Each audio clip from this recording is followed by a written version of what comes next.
તો દેશભરમાં રીતસરનો જળ પ્રહાર આકાશી આફત સતત વધી રહી છે અને 8 રાજ્યો એવા છે કે જ્યાં હાહાકાર મચી ગયો છે, જ્યાં પાણી જે પ્રકારનો રેકોર્ડ બ્રેક કરી રહ્યા છે તે ચિંતાનું કારણ બની રહ્યું છે। આ એવા 8 રાજ્યો કે જ્યાં જળબંબાકારની સ્થિતિ આજે દિવસ દરમિયાન જોવા મળી। તેમાં સૌથી પહેલા છે ઉત્તર પ્રદેશ।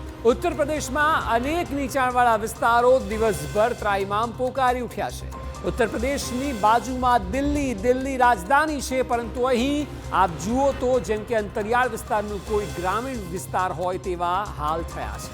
ઉત્તરાખંડમાં પણ ભારે વરસાદથી લઈને ભૂસ્ખલનની ઘટનાઓ ચોમાસામાં વધી રહી છે, જે એક ચિંતાનું કારણ છે। એ સિવાય હિમાચલમાં સૌથી વધારે મેઘ કહેર જોવા મળી છે। અહીં વાદળ ફાટ્યું છે અને એક જગ્યાએ નહીં 3 જગ્યાએ વાદળ ફાટ્યા છે અને તેનાથી સ્થિતિ ડામાડોળ સર્જાઈ છે।